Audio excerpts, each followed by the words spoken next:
Assalamualaikum warahmatullahi wabarakatuh. Perkenalkan, nama saya Parun Pakai. Saya dari jurusan Teknik Informatika semester 1. Di sini saya akan menjelaskan materi tentang logika. Baiklah, kita langsung ke materinya saja. Baiklah, saya akan menjelaskan materi tentang logika. Logika berasal dari bahasa Yunani yang bernama yaitu logos, yang berarti kata, ucapan, atau alasan. Logika adalah metode atau teknik yang diciptakan untuk meneliti ketepatan penalaran serta mengkaji prinsip-prinsip penalaran yang benar dan penarikan kesimpulan yang absah. Tujuan dan aturan logika. Tujuannya adalah memberikan aturan-aturan sehingga orang dapat menentukan apakah suatu kalimat bernilai benar. Aturannya bersifat umum dan tidak tergantung pada kalimat atau disiplin ilmu tertentu. Logika matematika. Logika matematika memperjelaskan logika dengan kaidah-kaidah matematika. Logika matematika terdiri 4 macam, yaitu logika proporsional, logika predikat, logika puji, dan pemrograman logika, dan sebagainya. Di sini ada perkembangan terakhir ilmu logika adalah logika puji, atau di Indonesia disebut logika kabur atau logika samar, yaitu seperti suhu udara atau AC, mesin pencuci, kulkas, dan lainnya. Logika terbagi menjadi 2 bagian, yaitu logika pasti dan logika tidak pasti. Teman-teman bisa lihat di sini, logika pasti terdiri beberapa macam, yaitu logika pernyataan, logika predikat, logika hubungan, dan logika himpunan. Logika tidak pasti yaitu logika samar atau kabur. Teman-teman bisa lihat di sini. Next.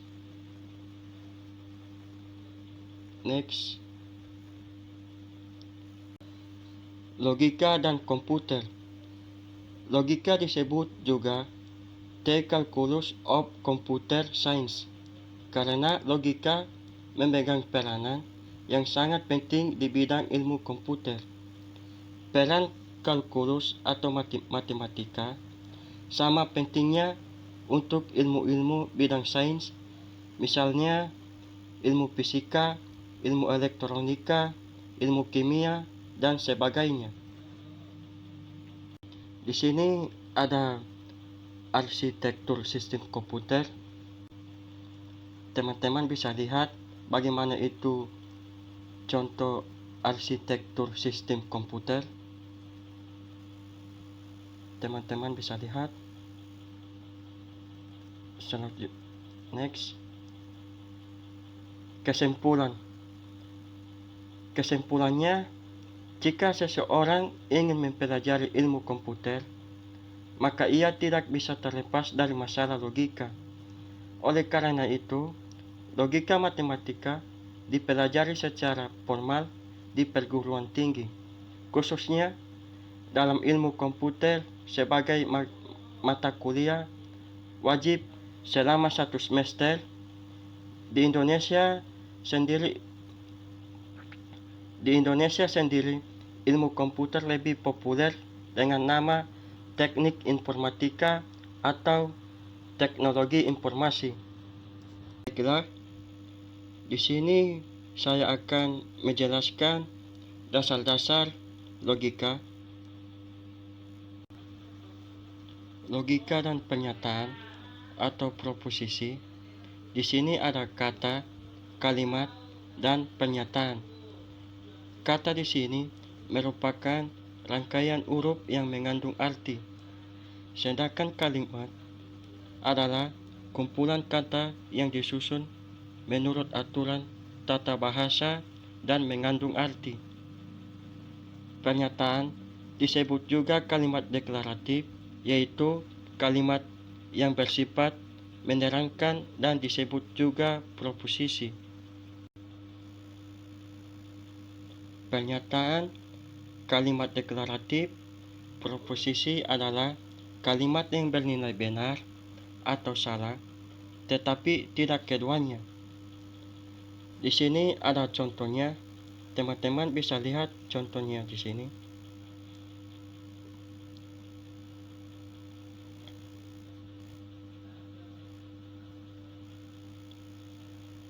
Penghubung kalimat dan tabel kebenaran. Teman-teman bisa lihat bagaimana penghubung kalimat dan tabel kebenaran ya. Di sini ada simbolnya. Teman-teman bisa lihat.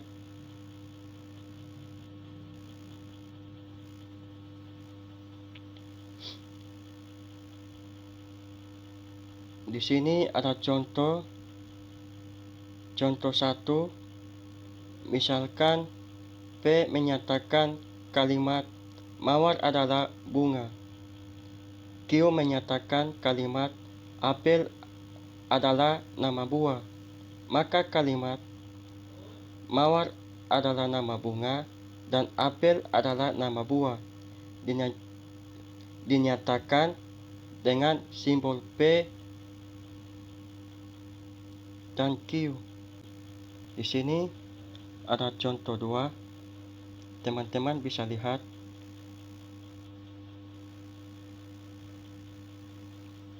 Next, negasi atau not. Jika P sembarang proposisi, pernyataan not P atau negasi daripada P akan bernilai F jika P bernilai T dan sebaliknya, ditulis dengan negasi P dan diberikan dalam tabel kebenaran. Teman-teman bisa lihat di sini ada tabel kebenaran.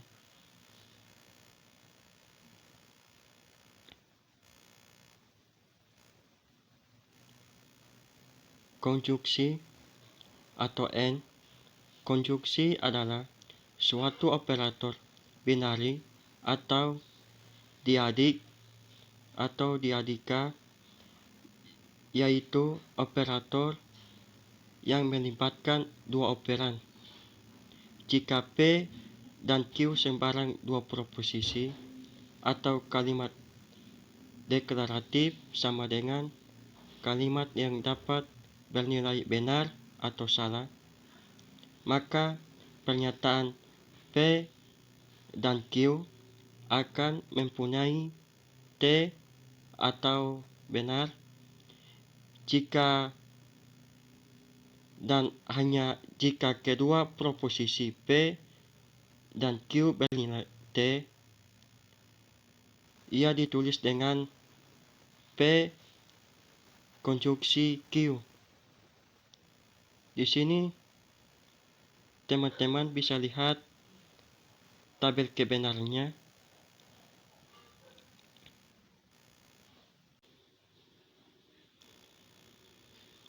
Disjungsi. Di sini teman-teman bisa lihat sendiri bagaimana disjungsi di sini. Di sini ada tabel kebenarannya. Teman-teman bisa lihat.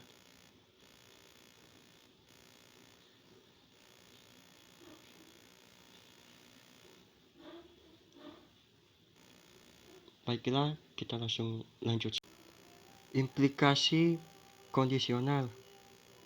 Jadi di sini teman-teman bisa lihat sendiri bagaimana implikasi kondisional itu. Di sini teman-teman bisa lihat. Oke, kita lanjut saja. Di sini ada tabel kebenarannya. Teman-teman bisa lihat sendiri.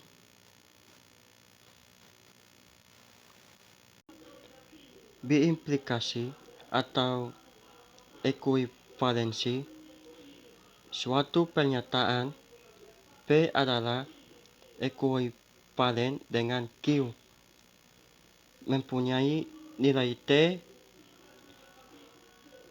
jika dan hanya jika P dan Q mempunyai nilai kebenaran yang sama.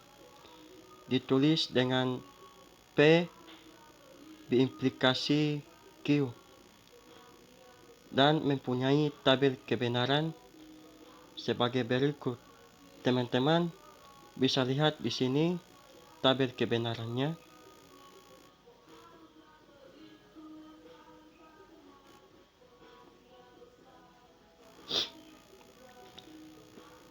Ingkaran atau negasi suatu proposisi. 1. Negasi suatu konjungsi. Di sini ada contohnya. Teman-teman bisa lihat sendiri. Oke, kita lanjut saja. 2.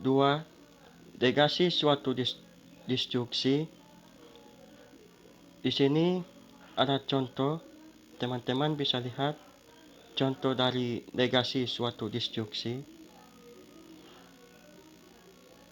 3. Negasi suatu implikasi.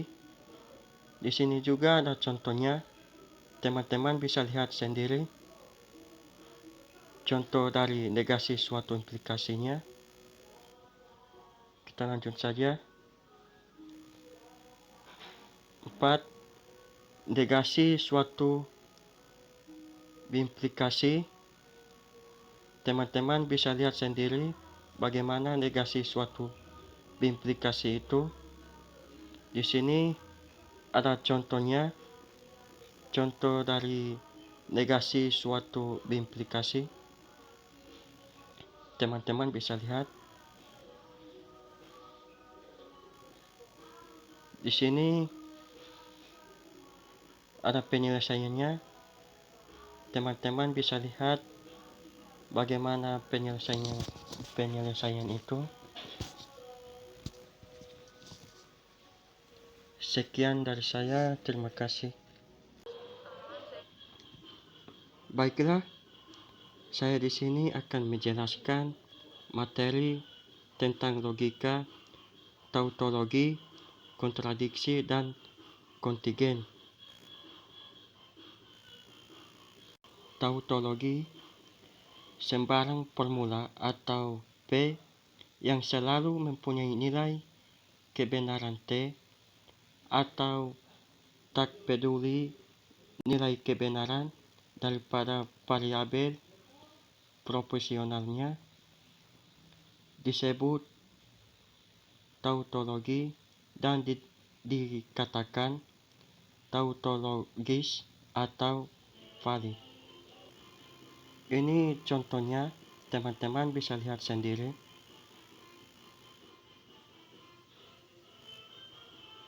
Next. Kontradiksi. Teman-teman bisa lihat bagaimana kontradiksi itu.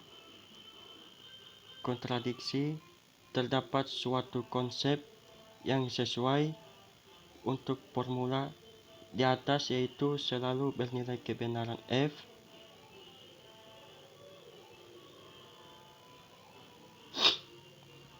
teman-teman bisa lihat sendiri bagaimana kontradiksi itu. Next. Di sini ada contohnya, contoh tabel kebenarannya. Teman-teman bisa lihat. Di sini ada tautologi, kontradiksi,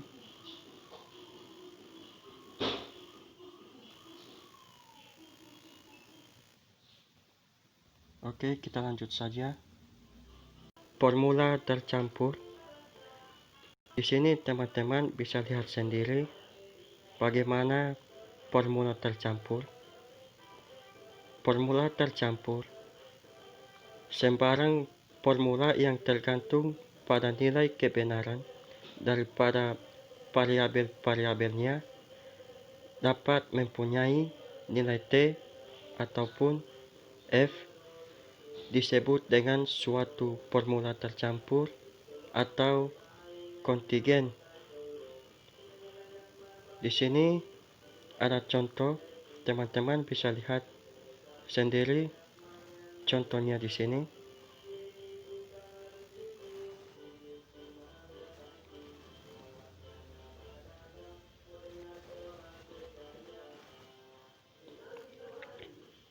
Baiklah teman-teman, sampai di situ penjelasan materi tentang logika.